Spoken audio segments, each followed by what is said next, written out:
बातों की मार भी कम नहीं लगती है जनाब। मैंने एक बहुत अच्छी सोसाइटी में अपना नया घर लिया। अपने घर की बात ही कुछ और होती है। मेरे तो पैर ही ज़मीन पर नहीं पड़ रहे थे।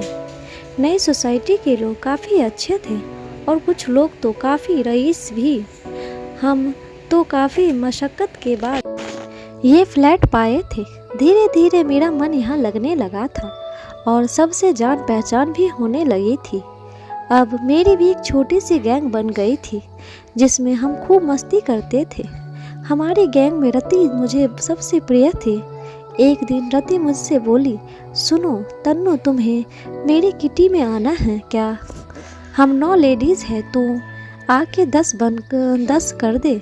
और वो हंसने लगी। मैं बोली, हाँ मुझे किटी में आना है। दरअसल मैंने बस किटी पार्टी के बारे में सुना ही था, लेकिन इसीलिए मुझे बड़ी उत्सुकता हो रही थी कि आखिर किटी पार्टी क्या होती है।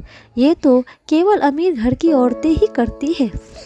मेरे मन में ऐसा ही कुछ था। मेरी तो इसमें जुड़ने की बड़ी इच्छा थी। रति ने मुझे अपनी किट्टी में ज्वाइन करा लिया। अब एक और गैंग बन गई मेरी। इस गैंग में संजू नाम की एक लेडी थी जो सांवली सलोनी सी थी। मुझे बड़ी प्यारी लगती थी वो।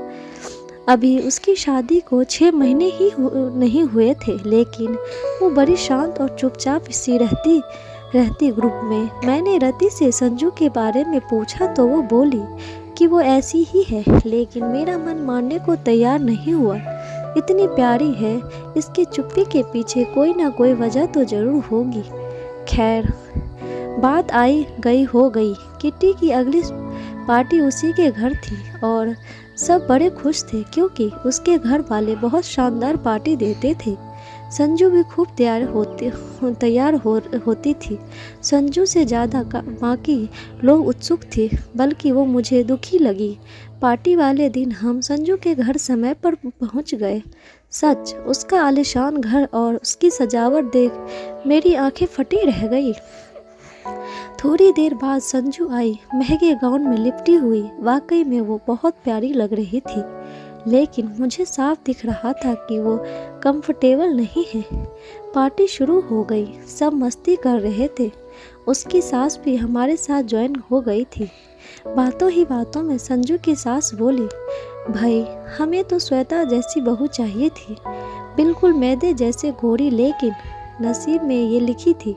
श्वेता हमारे ग्रुप की सबसे सुंदर लेडी थी। यह सुनकर संजू का खिला चेहरा एकदम से मुरझा गया। थोड़ी देर बाद उसके हबीब बाहर से आए। मैंने देखा उसके हने इस चेहरे से बुलाया। वो थोड़ी देर बाद पता नहीं कहाँ चली गई। शायद हबी के पास ही गई होगी। मुझे वॉशरूम जाना था। मैं घर के सर्वेंट से पूछ के जा रही थी कि मुझे तेज़ आवाज़ों में सुनाई दिया, तुम्हारा गवारपन कब जाएगा? कैसे बैठी हुई थी तुम, और इतनी जोर से कौन बात करता है? हमारी इज्जत का जरा भी ख्याल नहीं है तुम्हें? कैसी लड़की बंध गई हो मुझसे, ना शक्ल ना सीरत। अब जाओ अपनी पार्टी में और सुनो, ये नई सूरत बना के ना जाओ भी चिल्ला के बोला वो। सूरज घबरा गई, संजू घबरा गई, निकली और उसकी नज़र मुझ पर पड़ी तो वो एकदम सकपका गई। मेरे पास आके बोली, तन्नू प्लीज़ ये बात किसी को नहीं बताना, और नकली मुस्कुराहट के ले पार्टी में चली गई। पार्टी खत्म हो गई और सब पार्टी की तारीफ करते हुए वहाँ से जाने लगे। किसी को भी संजू की आंखों का दर्द समझ नहीं आया। दूसरे दिन उसका कॉल आया मुझे, तन्नू यार कल जो हुआ भूल के भी किसी को नहीं बताना यार, ये रोज़ की बात हो गई है। घर में मेरे लिए हमेशा महंगे जेवर, कपड़े, शौक की सारी चीज़ें आती हैं, लेकिन तन्नू कोई प्यार से बात नहीं करता है, कोई इज्जत नहीं देता है। कभी मेरे रंग रूप का ताना तो कभी मेरे गरीब होने का ताना, कभी तहजीब ना होने का ताना। माँ बाप को लगता है मैं बहुत खुश हूँ, मुझे तो सारे ऐशो आराम है, लेकिन तन्नू ये बात की मार मुझे बहुत दुख देता है। मैं हमेशा इसी डर में जीती हूँ कि आज मुझसे कोई गलती ना हो जाए। मैं क्या करूं यार, मुझे तो अब किसी से बात करने में भी डर लगता है। और सिसकने लगी वो। थोड़ी देर बाद फिर वो बोली, यार अब सहा नहीं जाता बोली, ये लोग फिर तुम्हें बहू बना के क्यों लाए। मैं वो बोली, अपनी इज्जत बचाने के लिए। मैं विवाहिता होके भी एकदम कुंवारी हूँ। मैं टूटती जा रही हूँ तन्नू। मुझे पता अब मुझे कृत्रिम तरीके से माँ बनने का प्लान चल रहा है ताकि उनकी इज्जत बनी रहे। उसका रोना बढ़ने लगा था अब, और वो बार बार यही कह रही थी कि मैं ये सब किसी को ना बताऊं।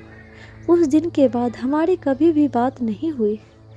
उसका किटी में आना भी बंद हो गया। शायद किसी ने हमें बात करते हुए सुन लिया था, इसीलिए उस पर पाबंदियां लग गई थी। 1 साल बाद मुझे रति ने बताया कि संजू अब नहीं रही। वो माँ बनने वाली थी और बच्चे को जन्म देते वक्त उसकी मृत्यु हो गई। उसका बच्चा ठीक है और उसकी सारी देखभाल आया और उसकी सासू माँ कर रही है। आज मुझे यह एहसास हो रहा था कि बातों की मार भी कम नहीं लगती है। जनाब, हमारी संजू मरी नहीं थी। ये तो एक प्लान मर्डर था जो कोई भी कानून नहीं मानेगा। शायद ये मैं भी नहीं जान पाती अगर उस दिन संजू और उसके पति की बात मैं ना सुन पाती। दुख मुझे इस बात का था कि मैं चाहकर भी कुछ न कर पाई, लेकिन संजू कुछ लीगल एक्शन करना ही नहीं चाहती थी, और कर भी लेती तो कुछ भी नहीं कर पाते क्योंकि दिल की चोट नहीं दिखती और वो तो कुछ बोलने को ही तैयार नहीं थी। दोस्तों, प्लीज़ अपने करीबियों के दिल के चोट को भी समझने का प्रयास करें और उनकी मदद करें। आप खुद भी ये ध्यान रखें कि कोई आपके शब्दों से आहत ना हो। आपको ये कहानी कैसी लगी कमेंट बॉक्स में ज़रूर बताइएगा और लाइक शेयर सब्सक्राइब जरूर कीजिएगा। धन्यवाद।